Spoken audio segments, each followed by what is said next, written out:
My friend Tommy Luciano, who lived in Hoboken, his uncle Jono was the, well, we used to say he was the bartender at Casella's, but he would always correct us and say, I'm not the bartender, I'm the head mixologist. So I guess we frequented Casella's a lot because Tommy's uncle John, who we referred to as Jono, worked there. So you always tend to want to support family. Okay, I'm going to put some of this nice spinach on the top. I mean, this is just an incredible dish, and if you think about it, started off with some leftovers, and yes, we did cook some other items, but only to enhance what we had.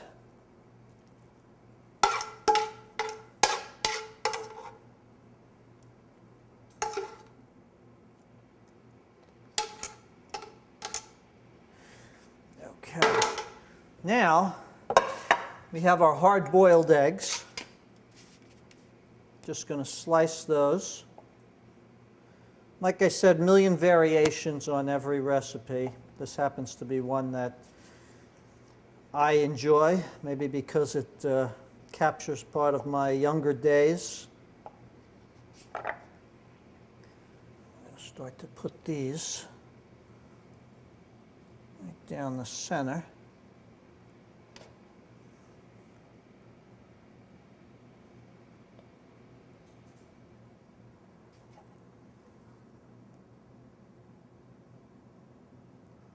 Doesn't have to be perfect because we're going to add that little bit of sauce to it.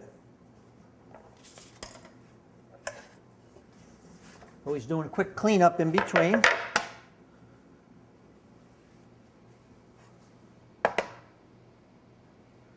And now just the rest of my sauce over the top. And whatever little spinach is in the pan. Okay. That will be our first dish. I'm going to get that ready to go in the oven. Now we're going to work on our lamb. New saute pan, a little bit of olive oil, a little bit of garlic. Starting to see a trend here. Garlic and everything. I always say that if I was stuck on a desert island, all I want, aside from maybe a book of matches and some cooking utensils, is garlic, oil, salt, and pepper. Give me garlic, oil, salt, and pepper. I'll figure out a way to cook anything I can either catch, pick, or find.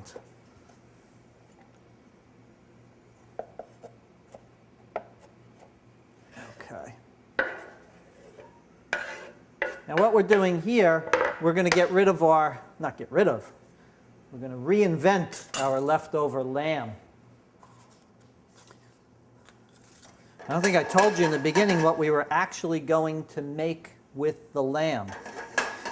When I worked at Chez Catherine Restaurant here in Westfield, at the end of the night, we would have a family dinner with all who worked there.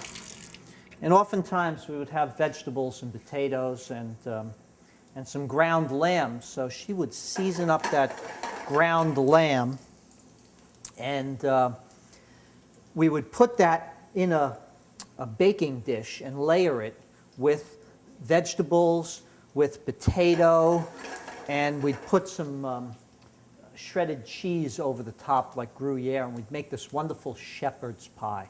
If you've never had shepherd's pie, it is just a delicious thing. And we always made great shepherd's pie, or she made it. You know, it depends on how busy we were.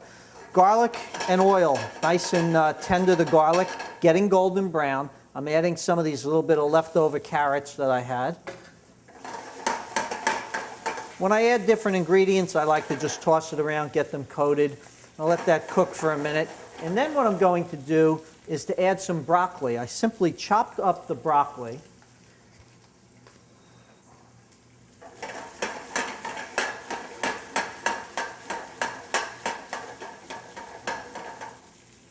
Here goes our broccoli.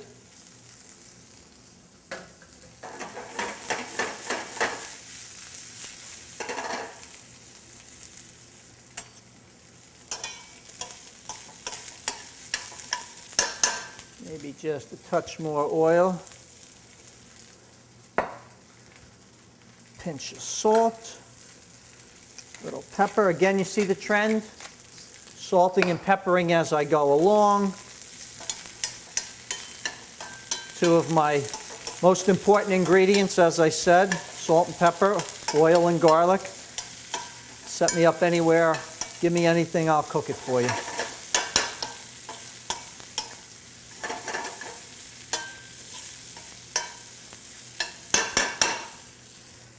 People are friendly about the way they like their broccoli. Some people like it very crisp, just add a little more oil to it, keep it moist. Some people like it very, very limp. I remember my mother-in-law coming over, and she made incredible broccoli, cooked to death, but it was so delicious. It just like paste melted in your mouth. She sauteed it with oil and garlic, what seemed like days. And I would steam some broccoli and leave it crunchy. And she would come over, and you know, I was kind of a smart aleck, so I'd give her more of a smart aleck answer until she put me in my place, which she had no trouble doing. And she would say, "How do you get your broccoli to stay so green and crisp?" And I would say, "I don't overcook it." And she would say, "But then it doesn't taste as good as mine." So she always had a way of letting me know just where my place was. And she did make the best broccoli.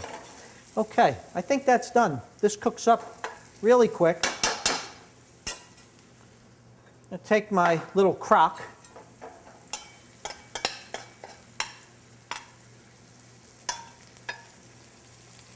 All my vegetables in there.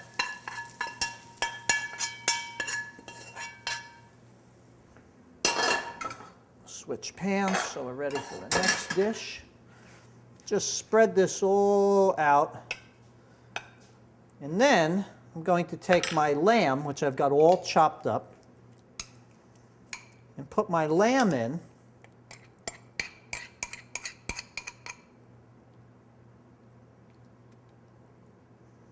Just a nice layer on the top. That's what shepherd's pie is. It's a wonderfully layered, flavorful dish. Very hearty. And now we have these potato croquettes that were left. I'm going to just kind of smash them down a little bit. Actually, as I'm smashing them down, they're kind of spreading out a little bit, which is good. They'll kind of thin out. So when we kind of figure out a way to get it all in here. And again, just try and make a nice layer over the top.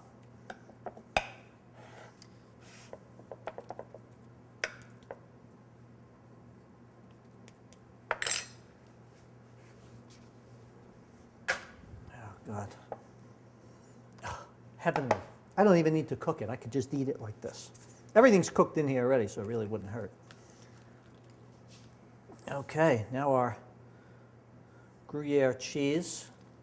See, the great thing about doing stuff like this, when I do this, I can close my eyes, smell this, and I'm back in Chez Catherine for that moment.